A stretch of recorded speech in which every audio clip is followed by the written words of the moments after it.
When you watch TV, I remember back to like VH1 days, and I'm probably dating myself, but be like the behind the music, and then where are they now? That's sort of a segment, and that stuff obviously you see on memes now on social media. But where are they now? Carlee Russell edition. If you remember the news cycle all the way back about 2 weeks ago, there was this, and I didn't dive too deep into it. I was focused on some other cases at the time, and I'm kind of glad I didn't, because it did turn out to be a big nothing.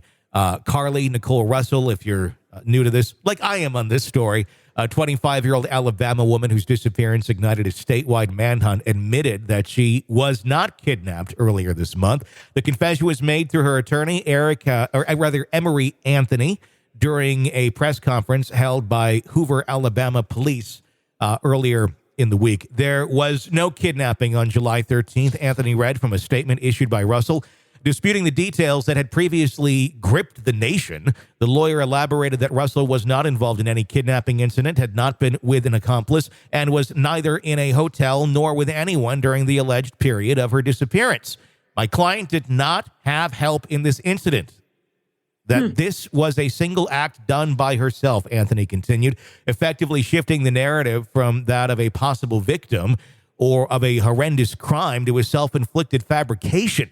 He further expressed Russell's regret and apology to the community, volunteers, Hoover Police Department, and other involved agencies, as well as her family and friends who had been consumed with worry. Russell's lawyer pleaded for understanding and forgiveness from the public as she grapples with the repercussions of her actions and the potential criminal charges that may befall her. Carlee again asks for your forgiveness and prayers, Anthony implored. The drama surrounding Russell began the night of July 13th when she made a distressing 911 call about a toddler walking alone in a diaper along the I-459 highway. This bizarre circumstance escalated when responding officers found Russell's car still running with no sign of Russell. A frantic 48-hour search ensued, ending when Russell mysteriously reappeared at her parents' home in Hoover on Saturday night. Chief Nicholas DeRees of the Hoover Police Department, while reflecting on the entire situation, revealed their initial suspicions at the press conference. We knew it was a hoax, he stated, expressing both relief at the conclusion of the search and regret for the unnecessary resources expended. Now the focus has shifted from the initially sensational story of a potential abduction, the question of the legal consequences that Russell might face for these actions. Former federal prosecutor Nia Romani, who has been on this show many a times, has affirmed that Russell is likely to be charged with filing a police report. He pointed out that the implications of her hoax, emphasizing that when law enforcement is wasting time, it's money and resources that could be devoted to actual victims of crime. Alabama trial attorney Eric Guster also corroborated this view, stating that Russell could face misdemeanor charges that include making a false police report, making false statements to an official. If found guilty, Russell may be required to pay restitution for the time police spent on this futile investigation. Russell's future now teeters on the brink of that legal battle. Her attorney, Emory Anthony, stated that he anticipates charges being filed against Russell following a meeting with Hoover Police. It was a great meeting. It was a short meeting, he said, adding that they had discussed the responsibilities Russell needs to fulfill moving forward. In the wake of the revelation, the community left to grapple with the unsettling aftermath of a dramatic, resource-intensive week based on a lie that is not just the story of a young woman who cried wolf, but a sobering reminder of the misuse of emergency resources and the immense pressure these deceptions can place on a community. As attorney Guster scrutinally summarized, whatever the end resolution or getting to the end resolution is, we want that to happen soon.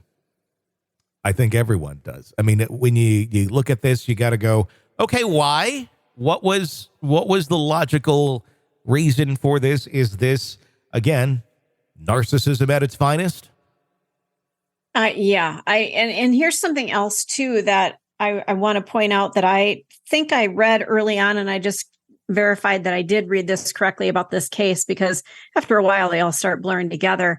It's the search history that really clued them in.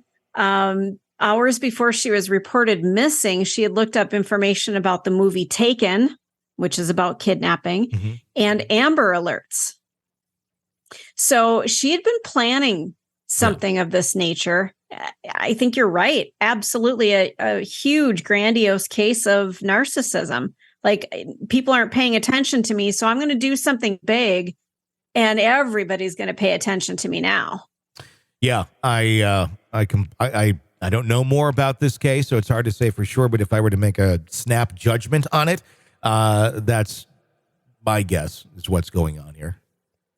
And I don't understand. She's a nursing student, I believe. So, to get into nursing school, you got to have a brain in there. I mean, it's hard to get into human nursing school. It just is. That's why, and it's a rigorous course. Yeah. That's why, I went to gerbil nursing school, and that's all I'm qualified on is gerbils. I have a little practice, literally a little practice, just in the driveway. Go out there, and they come to me on stretchers. Children bring them. They're like, "Oh my God, he ate rat poison. What do we do?" And you find another gerbil that looks like the one that ate the rat poison. Go, he's cured, and then you give the kid back the gerbil, and they're like, "Oh, great, he's alive!" And yeah, that's parenting 101 for sure. Meanwhile, my golden retriever just swallowed Snuffy over there. So Snuffy's alive.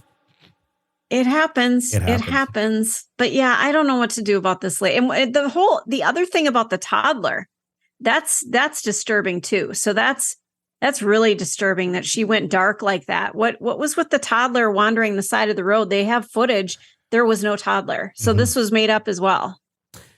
We're going to see a mind that needs some help at the end of the day with this. I think we already do see a mind that needs some help, and maybe there's something going on there that's been undiagnosed or not looked at, or it could be very well that some sort of grandiose, narcissistic way of operating. I'd be curious to learn about her other actions in life, other than faking a toddler on the side of the highway and disappearing.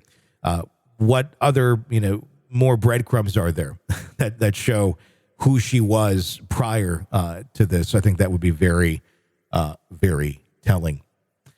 And I think she screwed her future too. I mean, I can't imagine. Would you want a nurse who is that unstable? I'm thinking that is the first thing she puts on her Bumble profile when she gets back out there. I faked my own kidnapping and disappearance of a child, like long walks on the beach and hookup culture. It's going to be like the little profile there. I don't know. Yeah, keep swiping on that one. Keep swiping. You're locked into the Hidden Killers podcast. Want more? Start binging on all of our true crime podcasts right now through Apple Podcasts and get an ad-free experience when you sign up to be a True Crime Today Premium Plus member exclusively on Apple Podcasts. More of the Hidden Killers podcast dropping soon. Press subscribe now.